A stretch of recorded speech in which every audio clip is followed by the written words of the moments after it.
In the land of Hinamoto, there exists an extraordinary armored train known as the Koutetsujou. Its sturdy frame and formidable defenses are put to the test when the train passes by an abandoned station, only to be ambushed by a horde of Kabaneri. These are once humans turned monstrous by a dreadful viral infection. The skilled bushi aboard the train valiantly engage in combat, eventually emerging victorious. However, tragedy strikes as one of the bushi is bitten by a Kabaneri, leaving the group with a difficult decision. In order to safeguard the lives of everyone else, they reluctantly compel their comrade to take his own life, preventing his transformation and the subsequent threat he would pose. Meanwhile, at Aragane Station, a young steamsmith named Ikoma is hard at work, dedicating his efforts to creating a potent piercing gun capable of effectively eliminating the Kabaneri. The next day, while carrying out his regular duties, Ikoma shares the progress of his invention with his friend Takumi. Suddenly, he realizes a critical mistake he made in the design and contemplates returning home to rectify it. However, their plans are interrupted by the news of the Koutetsujou's arrival. As they engage in the task of cleaning the train, Ikoma seizes a risky opportunity and discreetly pilfers some Kabaneri body parts, secretly hoping they might aid his research. Kenshou Yomagawa, the leader of the Yomagawa family, warmly welcomes two passengers, Mume and Shimon, aboard the train, exempting them from the mandatory Kabaneri inspection. During the inspection, a startling discovery is made when an individual is found to be infected. Claiming he is not a Kabaneri, the man attempts to flee. Stepping in, Ikoma intercedes, insisting that they follow the rules the bushi themselves have established, keeping the man confined rather than resorting to immediate execution. However, his act of defiance only serves to further aggravate the bushi, who attack him in frustration. In the ensuing chaos, the hidden Kabaneri hearts Ikoma had acquired are exposed. Tragically, it is too late when they realize that the man they shot was not infected, leading to a profound sense of guilt among everyone present. Suspected of being a Kabaneri himself, Ikoma is unjustly thrown into jail. Under the cover of night, Mume, captivated by Ikoma's character and beliefs, ventures out in secret to visit him in his cell. Their encounter ignites a spark of curiosity and connection amidst the bleakness of their surroundings. As events unfold, another train named Shoujo arrives at the station. However, calamity strikes when the defensive bridge is lowered, inadvertently allowing the Kabaneri to infiltrate the train. The resulting collision with the defensive wall further exacerbates the situation, enabling the Kabaneri to launch a relentless assault on the station itself. With the emergency alarm blaring, Ikoma manages to escape from his confinement and hastily makes his way back home. Once there, Ikoma courageously executes a daring plan. He lures a Kabaneri into his own house, eager to put his newly developed gun to the test.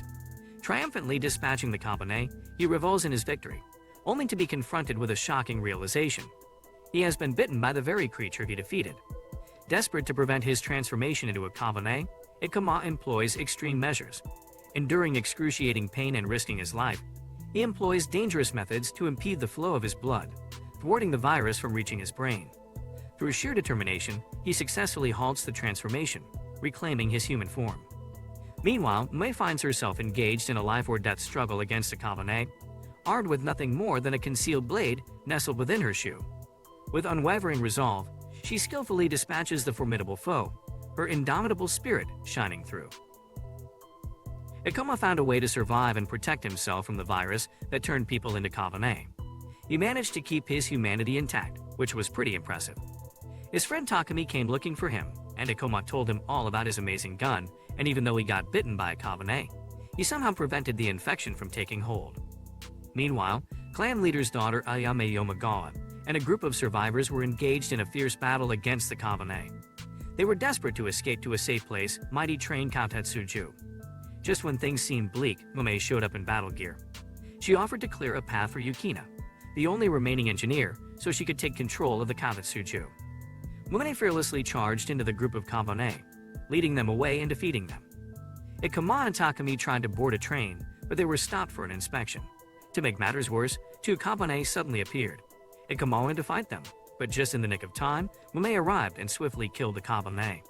She noticed something different about Ikoma and vouched for him, ensuring that he could get on the train. The boss lady Ayame trusted Mume and used her master key to start the train's engine. Kurusu Kanochi, a loyal warrior serving Ayame, wanted Mume's help in defending the train, but she was exhausted and fell asleep, declining his request. While everyone was on edge, Ikoma stepped up and fought off a Kabaneri, showing his gun skills. Unfortunately, during the battle, His glowing infected heart became exposed and Kurusu, overcome by fear, shot him off the train. As the train continued its journey, a group of Kabane appeared on the train tracks. To their horror, Ayame recognized her own father, Kenshu, among them. They did what they had to do and ran over the Kabane, but they faced another problem. When they tried to lower the drawbridge, a part of a Kabane's body was blocking the mechanism. Kurusu wanted to go and manually fix it, but he got into a heated argument with his subordinate. Amidst the chaos, they witnessed Ikoma fighting and defeating the Kabane. Realizing that they owed their lives to the man they had abandoned, Ikoma lowered the lever himself. The train started moving again, leaving Ikoma behind. However, Takumi and Mume pulled off a daring rescue and managed to bring Ikoma back on board. Kurusu handed Ikoma a suicide bag and told him to end his life. But Mume stepped in and revealed a shocking truth. They were both Kabaneri, beings who existed between being human and Kabane. Kurusu, consumed by fear and prejudice, wanted to kill both Mume and Ikoma. However, Ayame stepped in and reminded him that they owed their lives to these two individuals. The Koutetsujou was now headed towards Kangokaku, the shogun's powerful fortress. Mume expressed her desire to stay on the train, promising to confine herself to a specific car. But the passengers, still wary of the Kabaneri, were growing increasingly unhappy due to the shortage of food and water. Mume explained that she had a secret mission in Kangokaku, but she needed to sleep and recover after their battles. Because of this, she asked Ikoma to be her protector while she rested. However, since our boy Ikoma felt helpless in his current state, she took it upon herself to personally train him, preparing him for future threats. Sensing the presence of a Kabane, Mume hastily left the car to investigate, causing panic among the passengers. She couldn't explain her reasons to Ayame for leaving, and she couldn't pinpoint Kabane. But Ayame soon received information that they were running low on water and needed to restock. They halted to fix the water tank and replenish their supply, and Ayame took the opportunity to fulfill the passengers' request for a vigil prayer. Mume wondered if Ikoma would join the prayer, and she also noticed a stone in his hand that seemed to cause him pain when he accidentally struck her with it. Ikoma shared the story of his family's tragic fate, recounting how his sister had perished in a Kabane attack 5 years ago. The stone he carried was a memento from that time, as it was commonly found in the river near their home. A group of passengers, fueled by fear and suspicion, gathered with the intention of killing the Kabaneri. Mume emerged to confront them, ready to fight. However, Ayame intervened just in time to prevent bloodshed. Disheartened by the rejection, Mume turned to the other passengers. Ayame, determined to prove Ikoma's innocence, initiated an attack on him as a demonstration. Ikoma, calmly explaining his vow to his sister to eradicate the Kabane, managed to assuage the fears of the passengers, causing the group to disperse. Mume confided in Kajika, expressing her hunger and the unique needs she had as a half-Kabane. This revelation only fueled the passengers' fear of her. Suddenly, a pregnant woman transformed into a Kabane right before their eyes. Reacting swiftly, Mume swiftly dispatched the threat. Meanwhile, Ayame apologized to Ikoma for her attack earlier, but before she could assist him further, he woke up in a delirious state, overwhelmed by his own desperate need for blood, and attempted to bite Ayame. In the midst of the confusion, Kurusu forcefully pushed Ikoma away from Ayame, snapping him back to his senses. The situation became chaotic as the people struggled to comprehend what had just transpired. Mume had killed a pregnant Kabane, which had been mistaken for a human. Suddenly, a large group of Kabane emerged from the forest, leaving them with no choice but to quickly retreat back onto the train and depart.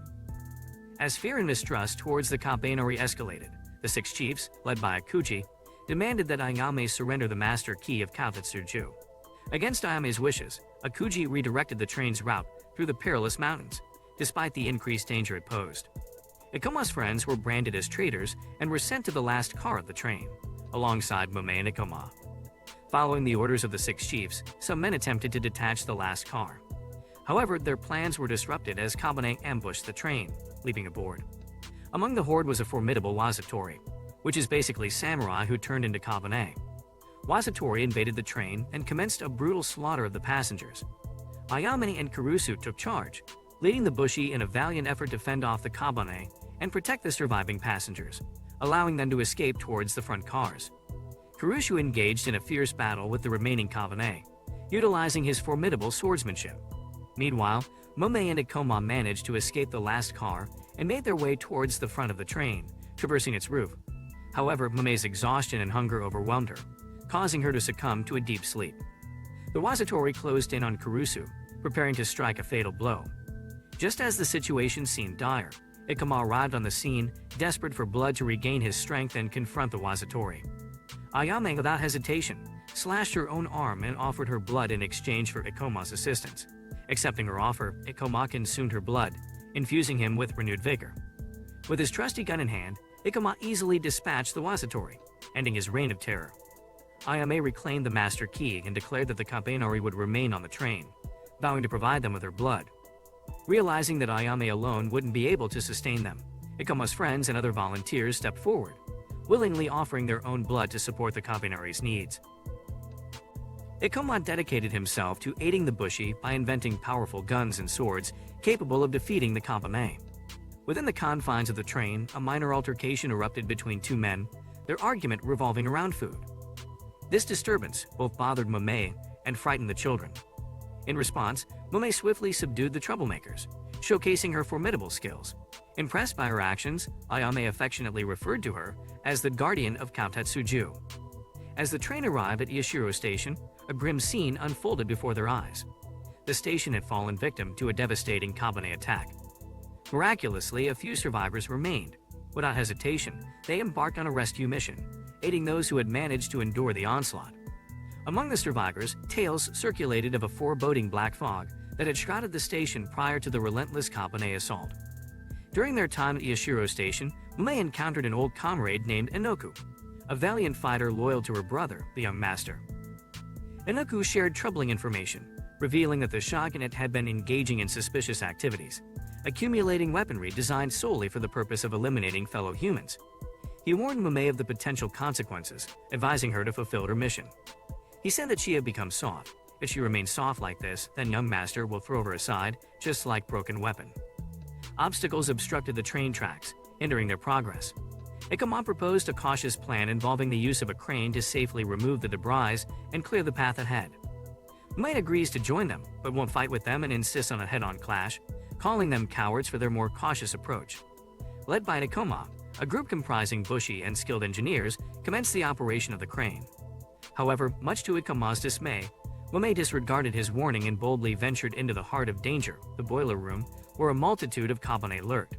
Fueled by her unwavering determination, Mame fearlessly engaged in combat, swiftly eliminating every single Kabaneri in her path, including a formidable foe known as a Wazatori.